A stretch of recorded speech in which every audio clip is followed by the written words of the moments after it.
మాట్లాడు.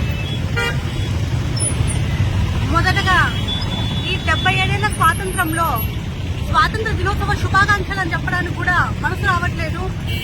ఎందుకంటే దాదాపు నా చిన్నప్పటి నుంచి వింటూనే ఉన్నాము, అభివృద్ధి చెందుతున్న భారతదేశం అని. భారతదేశం ఎంతవరకు అభివృద్ధి చెందిందో తెలియదు, ఎంతవరకు ఎప్పటికీ అభివృద్ధి చెందుతుందో కూడా తెలియదు. అభివృద్ధి చెందింది అది ఏ దాంట్లో? ఆకలి చావుల్లో, పేదరికంలో, పోషకాహార లోపంలో అభివృద్ధి చెందింది. ఇప్పటికీ అభివృద్ధి చెందుతూనే ఉంది.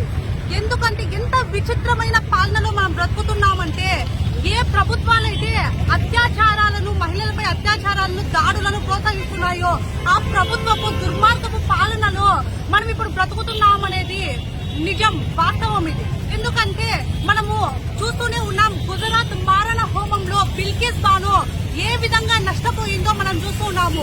ఆ దోషులను ఇప్పుడు సత్పరివర్తన పేరు కింద, ఆ 11 మంది దోషులను సత్పరివర్తన పేరు కింద విడుదల చేయడం ఎంత మాత్రం సమంజసమో ఈ మోడీ గవర్నమెంట్ కే అర్థం కావాలి. ఎందుకంటే అతి పాశవికంగా ఒక గర్భవతిని అతి పాశవికంగా రేప్ చేసి ఆవిడ పిండాన్ని చంపేసిన దోషులకి సత్పరివర్తన ఏ విధంగా కలుగుతుంది అని మేము తెలియజేస్తా ఉన్నాము.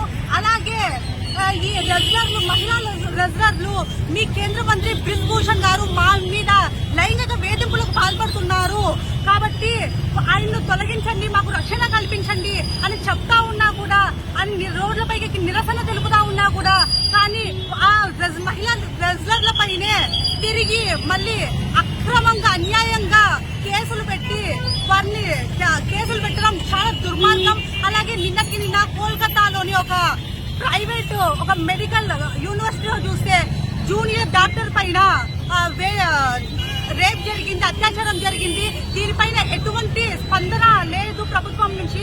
ఎందుకు లేదయ్యా, దోషులను ఎందుకు శిక్షించలేదు అంటే ఈ దోషులకు ప్రభుత్వ పెద్దల అందం ఉంది అని చెప్తా ఉన్నారు. ఇది ఇలా ఉంటే ఆవు చేను వేస్తే దూడ గట్టున వేస్తుందా అనే చందంగా రాష్ట్రాల ప్రజలు కూడా రాష్ట్రాల ప్రభుత్వాలు కూడా అలాగే ఉన్నారు.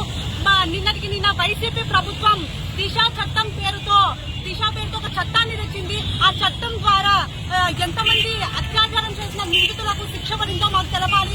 అలాగే మన పోలీస్ అన్నలు దిశ SOS చట్టం పేరు, SOS మొబైల్ యాప్ పేరుతో రోడ్డు పైన ఉండే ప్రతి మహిళా ఫోన్ లో ఇన్స్టాల్ చేసి మరీ ఇచ్చారు. ఆ యాప్ ఇప్పుడు ఏ విధంగా పనిచేస్తుందో, ఎంతవరకు పనిచేస్తుందో మనకు తెలపాలి.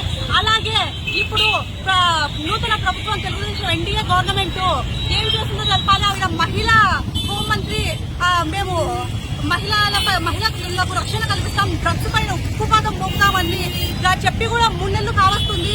కానీ ఎంతవరకు మీ మాట పైన నిలకడ లేదు అని మేము తెలుస్తా ఉన్నాము.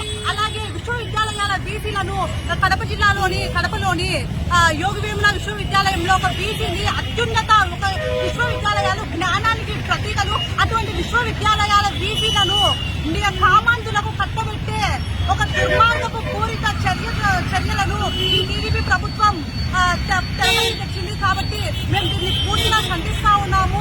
అలాగే ఖచ్చితంగా ఈ ప్రభుత్వాలు, కేంద్ర రాష్ట్ర ప్రభుత్వాలు మహిళలకు రక్షణ కల్పించాలి, మహిళా చట్టాలను బలపరచాలి. అలాగే డ్రగ్స్ కు వ్యతిరేకంగా చర్యలు తీసుకోవాలని మేము తెలియజేస్తా ఉన్నాం.